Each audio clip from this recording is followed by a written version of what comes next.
An Santos nga Ebanghelyo para yana nga adlaw.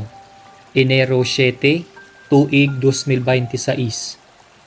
Miyerkules han panahon han pagkatawo han Ginoo ug pagdumdum kan San Raimundo Peñafort usa nga padi. Kinuha dida kan San Marcos kapitulo 6 bersikulo 45 tubtob 52. Kahuman pangaon ngan pagkabubusog han lima kayukot, ginpasakay dayon ni Jesus an iya mga tinun-an basi magunaha iya ngadto ha Betsaida, hatabok han lanaw. Kahuman niya manamilit han iya mga tinun-an, hinadto hiya hinusa nga pungtod basi hiya magampo. Han pagkagab-i na, nakadto na ang sakayan habot nga han lanaw. Samtang nag-uusa ang lahi Jesus didto hasag ka. Nakita niya nga nagkukuri ang iya mga tinun-an pag ginaod kay sungsong hin kaupay, sungsong hira kaupay han hangin. Sanglit ha mga alas 3 ngadto alas 6 na han kaagahon, hinadto Jesus sa era nga naglalakat habawbaw han tubig. Nakahuna-huna lahiyahin paglabay ha era. Kundi kinita hira nga naglalakat hiya habawbaw han tubig. Huna-huna nira nga murto adto. Sanglit ginuli at hira hin kahadlok han pakita nira nga tanan ha iya. Nagyakan dayon hi Jesus sa ira. Ayaw kamo kahadlok, hi ako ini. Sina kay hiya han sakayan upod ha ira ngan hinugpoy dayon an hangin. Duro an paghipausahan mga tinun-an kay waray ni rahisabti an kahulugan han pagpadamo han mga tinapay. Makuri pa adto matugkad han ira mga huna-huna. An Ebanghelyo han Ginoo. Pagdayawon ka o Kristo. Haliputay nga pamalandong. Karuyag ko mag-focus dida han parte han Ebanghelyo nga kahuman ni Jesus pagpakaon han lima kayukot nga mga tawo ngan kahuman niya manamilit han iya mga tinun-an, kinadto hiya hinusa nga pungtod basi magampo. Asya ini ang sekreto han iya kinabuhi. Han kadamo han iya ginbubuhat nga mga butang. Permi hiya nagbibilinghin panahon para hin pagampo. Imbis nga mapahuway hiya kay mabutlaw, an iya ginbuhat nagampo hiya ngadtuhan amay. Didahini, iya giniistorya an iya bugos nga adlaw. An mga tawo nga namati han iya mga pahan iya pagwali. An milagro nga iya ginbuhat.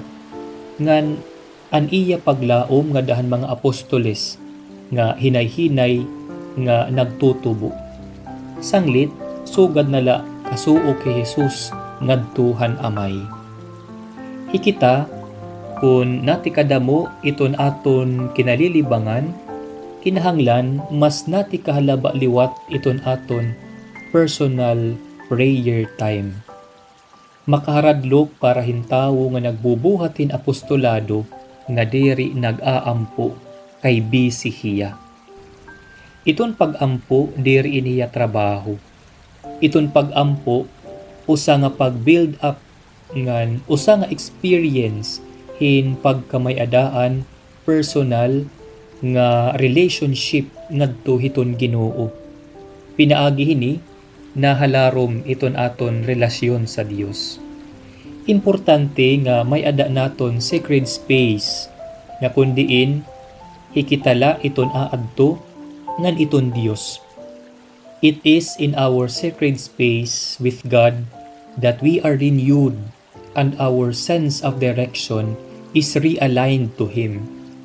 Didahini nga aton sacred space with God, aton igi-istorya ang nga tanan naton nga experience and bugos nga adlaw.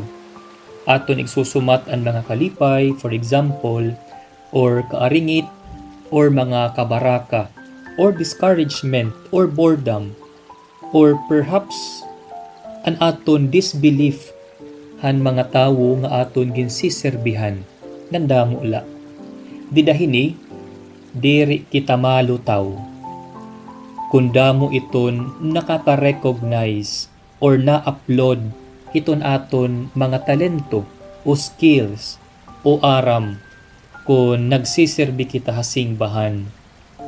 Magdadara aton hin pagin grounded to remain grounded permi ngan magin fix iton aton huna-huna ngan kasing-kasing ngadto sa Dios nga iton aton ginbubuhat diri maiunong ha aton kundi maiunong hiton kadarayawan han Dios.